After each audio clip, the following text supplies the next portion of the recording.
हे students, class 12th super 50 question series का ये दूसरा वीडियो है मैट्रिसेस एंड डिटर्मिनेंट का। यह हम लोग क्वेश्चन नंबर 6 से क्वेश्चन नंबर 12 तक डिस्कस करेंगे। तो आइए बिना देरी के शुरू करते हैं क्वेश्चन नंबर 6। क्वेश्चन नंबर 6 कहता है कि if A and B are square matrices, right, A और बी कोई भी दो स्क्वायर मैट्रिसेस है, then which of the following statements is और आर ऑलवेज ट्रू।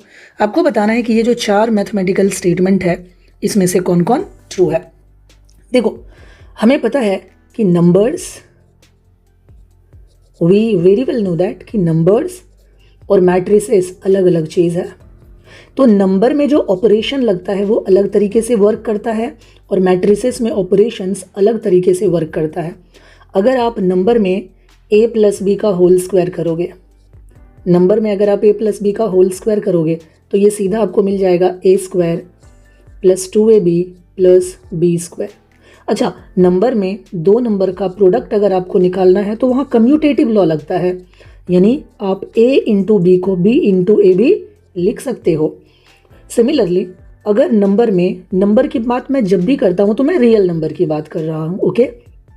नंबर में अगर दो नंबर का प्रोडक्ट 0 हो तो वहाँ से या तो पहला नंबर 0 होगा या डेफिनेटली दूसरा नंबर 0 होगा। दोनों में से कोई एक तो 0 होना ही पड़ेगा, राइट। बट ये सारी बातें मैट्रिसेस में वैलिड नहीं होती है, ध्यान से सुनना है बात को। अगर मैट्रिक्स में आपको ऐसा बोला जाए कि चलो बताओ a प्लस बी का होल स्क्वायर क्या होगा, तो आप सीधा सीधा इस फॉर्मूला के अकॉर्डिंग नहीं बोल दीजिएगा a square plus 2ab plus B square, नहीं। यहाँ पर आपको कायदे से मल्टीप्लाई करना पड़ेगा। कैसे? इस तरह से a प्लस बी, स्क्वायर का मतलब होता है 2 टाइम्स मल्टीप्लाई करना है, तो हम a प्लस बी को 2 टाइम्स मल्टीप्लाई करेंगे, ठीक है। अब हम क्या करेंगे, a को इस a प्लस बी से मल्टीप्लाई करना होगा, यानी a into A plus B, okay, और फिर plus b into A plus B, ठीक है जी। अब चलो फिर इस a को इन दोनों से मल्टीप्लाई करो, तो a into A square plus A B plus B A plus B square, ये हमारा सही आंसर है। अच्छा, नंबर में क्या होता था ना कि ए बी और बी ए इक्वल हो जाता था, इसीलिए ए बी और मैं इसको भी इजीली लिख पाता था ए बी, और ये A B plus A B हो जाता था 2ab। लेकिन मैट्रिक्स में ए बी और बी ए इक्वल नहीं होता है। ज़रूरी नहीं है कि ए बी और बी ए इक्वल हो, ऐसा बिल्कुल भी ज़रूरी नहीं है, राइट। जैसे ही मैट्रिक्स के मल्टीप्लिकेशन में ऑर्डर चेंज करोगे, ए पहले लिखोगे ए बाद में लिखोगे, result will be change, right. इसीलिए इसको ध्यान रखना है। अब चलो मुझे बताओ, तो यहाँ अगर ए बी और बी ए इक्वल होता नहीं है, इसका मतलब ये हुआ कि मैं लिख सकता हूँ a प्लस बी का whole square A square plus A B plus B A plus B square. अच्छा देखो, ये भी हमारे एक स्टेटमेंट में है, स्टेटमेंट नंबर 3 में, तो यहाँ पर ये सही होगा क्या? हाँ, ये तो सही है, ठीक है। अच्छा, एक नंबर की बात कर लेते हैं। क्या मैं सीधा बोल दूं कि a plus B into A minus B is equal to A square minus B square? नहीं, मुझे मल्टीप्लाई करके देखना पड़ेगा, ठीक है। तो चलो करके देखते हैं। a plus B into A minus B क्या हो जाएगा? a को मैं मल्टीप्लाई करूँगा a माइनस बी से, फिर मैं b को मल्टीप्लाई करूँगा a माइनस बी से, ठीक है। तो ये हो जाएगा हमारा a square minus A B plus B A और माइनस बी स्क्वायर। तो ओरिजिनल फार्मूला ये है, बट ये बोल रहा है A square minus B square, तो ये बिल्कुल गलत है। एक और बात आप याद रख सकते हो, क्या याद रख सकते हो कि अगर A B is equal to B A हो जाए, यानी मैट्रिक्स का मल्टीप्लिकेशन अगर कम्यूटेटिव हो जाए, देन वी कैन से कि हाँ ए plus B into A minus B ये किसके इक्वल हो जाएगा? ए स्क्वायर माइनस बी स्क्वायर के। अदरवाइज इन जनरल आप ये नहीं कह सकते कि ए plus B into A minus B A square minus B square होगा। हाँ, ऐसा जरूर होगा जब ए बी और बी ए इक्वल हो जाएगा। अब चलो, तो पहला स्टेटमेंट चेक हो गया। दूसरा, A B is equal to B A, सरासर गलत, ऐसा नहीं होता है। तीसरा, ये भी सही है। और फोर्थ नंबर देखो, दो मैट्रिक्स का प्रोडक्ट 0 है, तो क्या ये जरूरी है या तो a 0 होगा या b 0 होगा? बिल्कुल नहीं, ये भी गलत है। अभी अभी समझाया, ये नंबर में होता है। मल्टीप्लाई करो 0 1 0 0 से, चलो ये भी नॉट इक्वल टू 0, ये भी नॉट इक्वल टू 0, बट जब मल्टीप्लाई करोगे ना तो 0 0 0 0 इक्वल टू 0 मैट्रिक्स, यानी दो नॉन जीरो मैट्रिक्स का प्रोडक्ट भी जीरो मैट्रिक्स हो सकता है। तो ये जो कह रहा है कि दो मैट्रिक्स का प्रोडक्ट जीरो आया है तो या तो ए जीरो होगा या बी जीरो होगा, ऐसा तो है ही नहीं, राइट। तो ये भी हमारा क्या हो जाएगा, गलत हो जाएगा। तो कौन सा सही है, केवल 3 सही है। तो कौन सा ऑप्शन ट्रू होगा, ऑप्शन नंबर सी। चलिए आगे बढ़ते हैं। If A is equal to this is symmetric matrix then value of इतना इज, हमें इसका वैल्यू बताना है क्या होगा। ठीक है, देखो वैसे तो सिमेट्रिक मैट्रिक्स अगर है तो हम जानते हैं सिमेट्रिक मैट्रिक्स में क्या हो गया, सिमेट्रिक मैट्रिक्स में हमें पता है कि A transpose is equal to A होता है। तो अगर आप इस मैट्रिक्स का ट्रांसपोज, क्या हो रहा है भाई, अगर आप इस मैट्रिक्स का ट्रांसपोज निकाल के ए के इक्वल कर दो तो वहाँ से भी आपको ए बी सी का वैल्यू पता लग जाएगा। बट एक शॉर्टकट है यार, वो अगर तुम याद रखते हो तो 5 सेकंड में आंसर मिलेगा। हमें पता है कि अगर कोई मैट्रिक्स सिमेट्रिक हो तो वहाँ पे ये एलिमेंट बराबर होता है, A12 A21 के बराबर होगा, A13 A31 के बराबर होगा। यानी आप कह सकते हो कि सिमेट्रिक मैट्रिक्स में जो AIJ होता है ना, वो हमेशा AJI के इक्वल होता है। इसको प्लीज़ याद रखो, ठीक है। इसको हम कॉन्जुगेट एलिमेंट भी कहते हैं, यानी सिमेट्रिक मैट्रिक्स में कॉन्जुगेट एलिमेंट इक्वल होता है। ओके, उसके हिसाब से ध्यान से देखो, ये वाला जो एलिमेंट है ये कौन सा एलिमेंट होगा, इसका नाम क्या दिया जाएगा, नाम तो बता दो। इसकी ये है A12 और ये किसके बराबर होगा, इस A21 के बराबर होगा मेरे भाई। ये कौन सा एलिमेंट है, ये है A21। ये दोनों कॉन्जुगेट एलिमेंट है और सिमेट्रिक मैट्रिक्स में कॉन्जुगेट एलिमेंट इक्वल होते हैं। इसका मतलब A का वैल्यू हमें पता लग जाएगा जी -1। दूसरा, ये वाला जो एलिमेंट है ये वाला, ये किसके इक्वल होगा, इसके इक्वल होगा। यानी B का वैल्यू कितना आ गया मेरे भाई, 0। और मुझे ये तो बता दो ये वाला एलिमेंट किसके इक्वल होगा, ये इक्वल होगा इस एलिमेंट के यानी 5 के। तो C का वैल्यू आ गया 5। अब जब सब पता ही है तो चलिए हम वैल्यू निकाल लेते हैं 3A + B + C का। सो 3 × A कितना आ गया, -1 + 0 + का 5। तो ये हो जाएगा हमारा -3 + 5 = 2। तो कौन सा आंसर सही है, ऑप्शन ए। आगे बढ़ेंगे, अगला क्वेश्चन है A is equal to this, A + A transpose is equal to I और x का वैल्यू अगर 0 और π/2 के बीच में है तो बताओ x का वैल्यू क्या होगा। ठीक है, तो चलिए जो दिया हुआ है ना उसी को आगे बढ़ाते हैं। A + A transpose is equal to I। तो चलो जी, सबसे पहले A, तो A हमारा कौन सा मैट्रिक्स है, तो A हमारा हो गया cos x minus of sin x और cos x, ये हो गया A। अब मैं इस A में क्या करूँगा, इसका ट्रांसपोज ऐड करूँगा। अच्छा, किसी भी मैट्रिक्स का ट्रांसपोज कैसे निकाला जाता है, जो रो है वो कॉलम बन जाएगा, जो कॉलम है वो रो बन जाएगा। तो ये जो हमारा पहला रो है ये पहला कॉलम बनेगा, यानी cos x minus sin x। ये जो दूसरा रो है ये दूसरा कॉलम बन जाएगा, यानी sin x और नीचे आ गया जी cos x। Very good. और ये किसके इक्वल है, ये आइडेंटिटी मैट्रिक्स के इक्वल है, दैट इज 1 0 0 1। ठीक है जी, अब इन दोनों मैट्रिक्स को ऐड करो आप। ठीक है, इन दोनों मैट्रिक्स को ऐड करो आप, देखो तो क्या आता है। दो मैट्रिक्स को ऐड करने का मतलब है उनके कॉरस्पॉन्डिंग एलिमेंट को ऐड करना, यानी पहले एलिमेंट को पहले एलिमेंट के साथ ऐड करना। तो जरा मुझे बताइए cos x + cos x कितना हो जाएगा मेरे भाई, ये हो जाएगा 2 cos x और फिर ये माइनस sin x और प्लस sin x, ये तो 0 होगा। और फिर चलो sin x minus sin x, ये भी 0 और यहाँ पे भी हो जाएगा 2 cos x और इज इक्वल टू 1 0 0 1। दो मैट्रिक्स इक्वल होने का मतलब उसका जो कॉरस्पॉन्डिंग एलिमेंट है वो भी क्या होगा, इक्वल होगा। उस हिसाब से मैं कह सकता हूँ कि 2 cos x का वैल्यू हमेशा 1 होगा, यानी cos x is equal to होगा 1/2। अब cos x 1/2 है तो x का वैल्यू क्या हो जाएगा, हमें पता है cos 60 डिग्री होता है जी 1/2 और 60 डिग्री को रेडियन में लिख सकते हैं π/3। तो कौन सा आंसर सही होगा, ऑप्शन नंबर सी। आगे बढ़ेंगे, चलिए यहाँ पर आपको एक बात याद रखना है। ओके, पहला देखो इनवर्स से रिलेटेड कॉन्सेप्ट, 2-3 बातें मैं बता देता हूँ, तुरंत याद रख लेना। ठीक है, वैसे आप रिवीजन करके देखो, ये ना रिवीजन हो रहा है मेरे भाई। अगर आपने मैट्रिक्स और डिटर्मिनेंट पढ़ लिया है और आपको अच्छे क्वेश्चन का प्रैक्टिस करना है आपको ये पता करना है कि सीबीएसई के क्वेश्चन हम बना पाएंगे कि नहीं। और हाँ, ये जो भी क्वेश्चन मैं करवा रहा हूँ ना, ये सब PYQ है, यानी 2026 2025 पिछले 3 साल का पेपर है। ये बहुत पुराना भी नहीं है, बस पिछले 3 साल का पेपर है, 26 25 24, राइट। और ये जो मैं करा रहा हूँ लेक्चर 1 लेक्चर 2 ये सब तो 26 का ही है मेरे भाई। देखो, इन्वर्स से रिलेटेड ना 2 बातें याद रखो।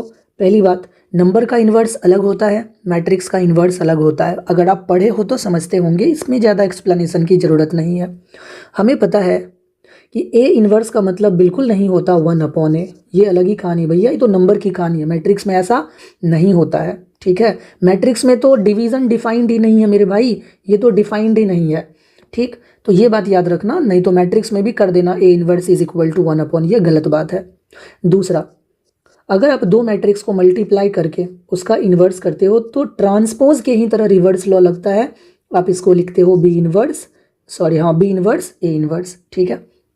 एक और बात, अगर आप मैट्रिक्स को किसी स्केलर से मल्टीप्लाई कर दो, के कोई स्केलर क्वांटिटी है, ए कोई मैट्रिक्स है, और अगर मैं इसका इन्वर्स करूंगा तो यहाँ हमें के का भी इन्वर्स करना पड़ेगा इंटू ए का भी इन्वर्स करना पड़ेगा।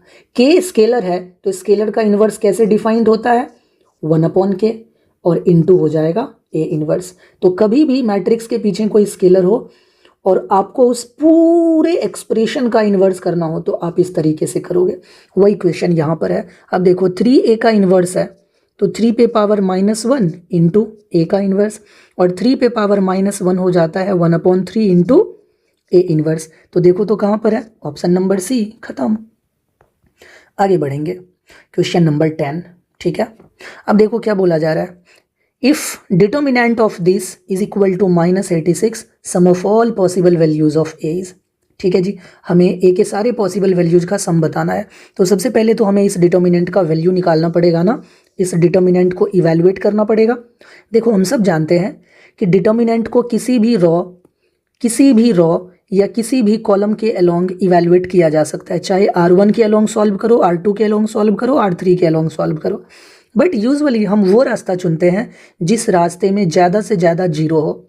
और यहाँ मुझे दिख रहा है कि ये जो C1 है यहाँ पर एक जीरो है, तो या तो इसको C1 के अलोंग सॉल्व करो या R3 के अलोंग सॉल्व करो, जो पसंद आए वैसे करो। तो चलो मैं C1 के अलोंग सॉल्व करके दिखा देता हूँ।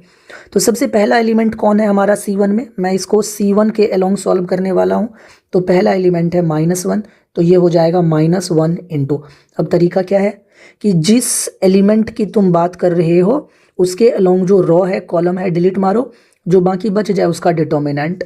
तो A -1 4 और 2a, ये डिटर्मिनेंट निकालने का तरीका है। फिर माइनस का साइन, देखो इंटरनल साइन क्या होता है, पहले एलिमेंट का साइन होगा प्लस का, दूसरा एलिमेंट माइनस, तीसरा प्लस, यानी जब डिटर्मिनेंट निकालोगे तो इस एलिमेंट को प्लस साइन के साथ लिखना होगा, इसको माइनस साइन के साथ, इसको प्लस साइन के साथ। ओके, तो चलो अब -2, और -2 हम माइनस साइन के साथ लिखेंगे।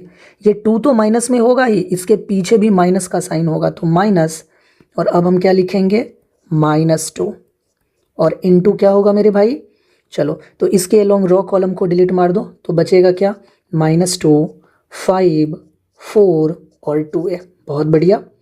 और उसके बाद अगला क्या हो जाएगा, +0। अब जानते हो 0 इंटू मैं कुछ भी करूँ, 0 इंटू कुछ भी करूँ, आंसर तो 0 ही आना है, इसीलिए करने का कोई फ़ायदा नहीं है, मैं रहने देता हूँ। और इसी का वैल्यू है जी -86। चलो बस इसको सॉल्व कर लो, काम हो जाएगा। सो दिस इज़ -1 टाइम्स, ये हो जाएगा हमारा 2a² + 4, राइट। ये हो जाएगा +2 टाइम्स माइनस का 4a और माइनस का 20, और ये तो 0 हो गया ना, इज इक्वल टू माइनस का 86। क्लियर है जी बात। -1 से अगर मल्टीप्लाई करोगे तो ये हो जाएगा -2a² माइनस,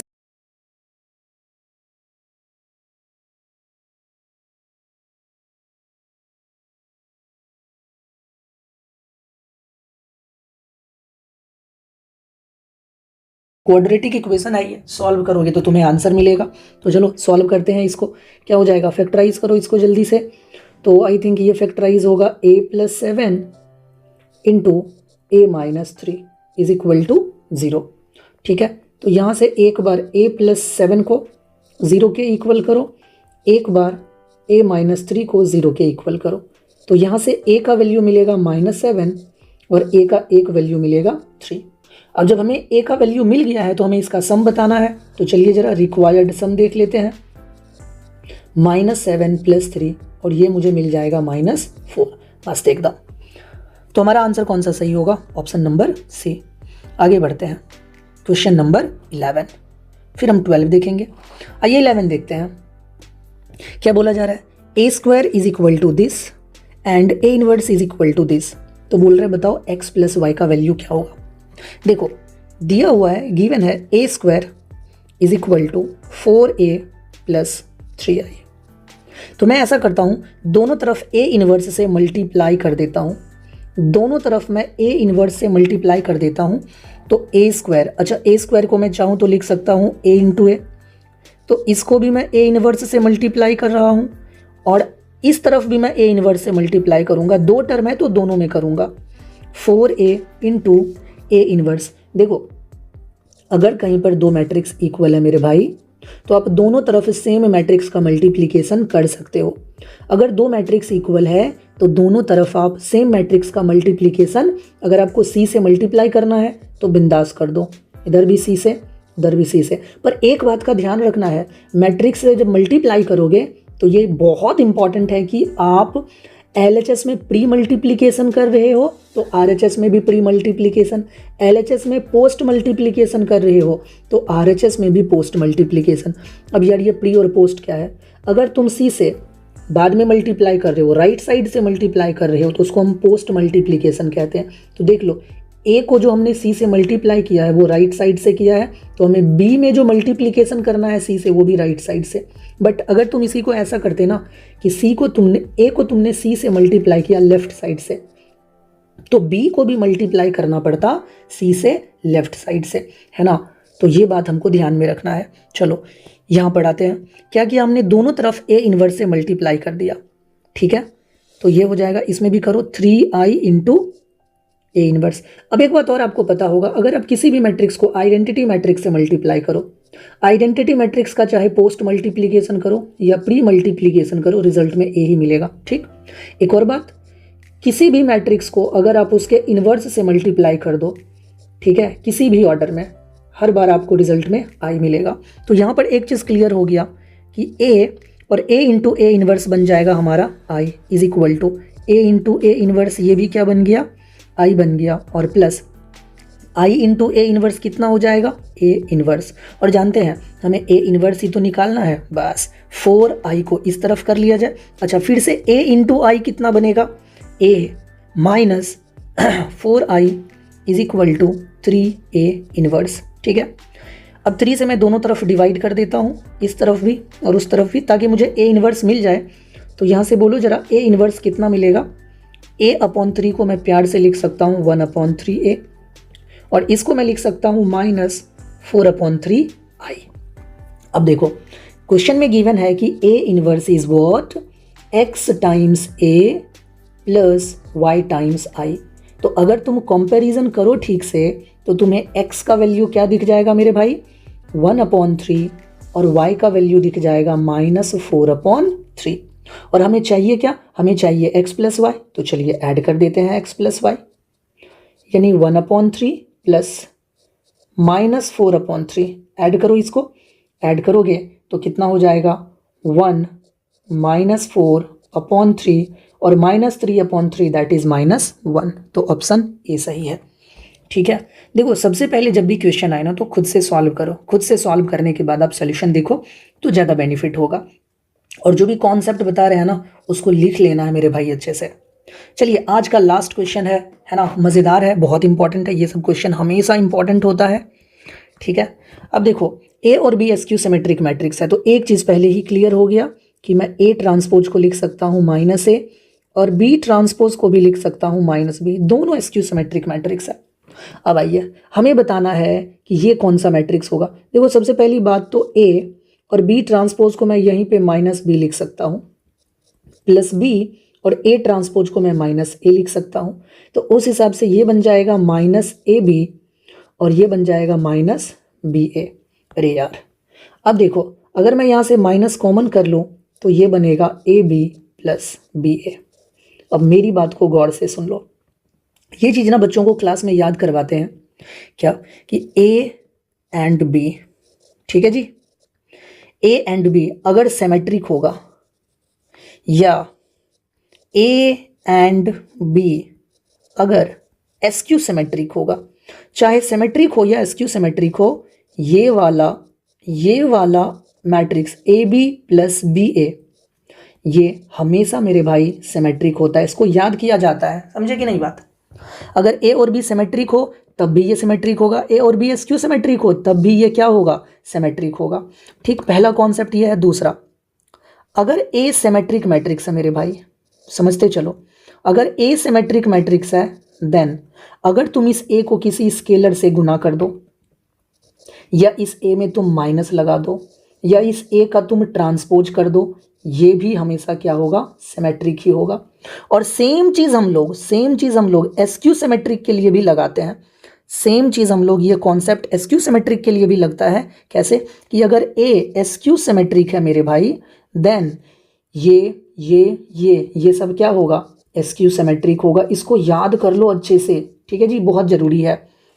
अब देखो एक चीज़ क्लियर हो गया दोस्त कि A B plus B A और बी एसक्यू सिमेट्रिक है, चाहे सिमेट्रिक होता तब भी। तो ए बी प्लस बी ए क्या होगा, ए बी प्लस बी ए होगा सिमेट्रिक, ठीक है। और ए बी प्लस बी ए अगर सिमेट्रिक है उसमें माइनस भी लगा दोगे तब भी ये क्या होगा, सिमेट्रिक होगा, ठीक है। इसका मतलब आंसर कौन सा सही है, सिमेट्रिक मैट्रिक्स। बट सवाल ये है कि सर आप ये कैसे कह रहे हो कि A B plus B A symmetric होगा। आओ बताता हूं। देखो, जिस भी मैट्रिक्स को आपको, जैसे ए बी प्लस बी ए है, हमें पता करना है कि ये कौन सा मैट्रिक्स है, सिमेट्रिक है या एसक्यू सिमेट्रिक है, इस मैट्रिक्स का पता करना है। तो चुपचाप कुछ मत करो, बिना शोर शराबा के इस मैट्रिक्स का ट्रांसपोज निकाल लो। ठीक, यहाँ दो मैट्रिक्स का सम है तो दोनों का अलग अलग ट्रांसपोज होगा, ए बी का भी ट्रांसपोज होगा और बी ए का भी ट्रांसपोज होगा। अब दो मैट्रिक्स का प्रोडक्ट तो क्या, रिवर्स लॉ लगेगा। क्या लगेगा भैया, रिवर्स लॉ लगेगा। बी का ट्रांसपोज ए का ट्रांसपोज और ये हो जाएगा ए का ट्रांसपोज बी का ट्रांसपोज। अब मुझे पता है ए और बी एसक्यू सिमेट्रिक है तो बी ट्रांसपोज को मैं माइनस बी लिख सकता हूँ और ए ट्रांसपोज को माइनस ए लिख सकता हूँ, फिर ए ट्रांसपोज को माइनस ए लिख सकता हूँ, बी ट्रांसपोज को माइनस बी। अब देखो माइनस माइनस प्लस तो ये हो जाएगा B A plus A B. और मुझे पता है दो मैट्रिक्स का सम कम्यूटेटिव होता है तो मैं पहले लिख सकता हूँ ए बी और फिर लिख दूंगा बी ए, ठीक है। अब ध्यान से देखो, ये वही ओरिजिनल मैट्रिक्स तो है, ये वही ओरिजिनल मैट्रिक्स ही तो है। इसका मतलब हमने एक मैट्रिक्स का ट्रांसपोज किया और उस मैट्रिक्स का ट्रांसपोज उस मैट्रिक्स के बराबर आ गया। इसका मतलब ये मैट्रिक्स क्या है मेरे भाई, सिमेट्रिक है। समझ में आया।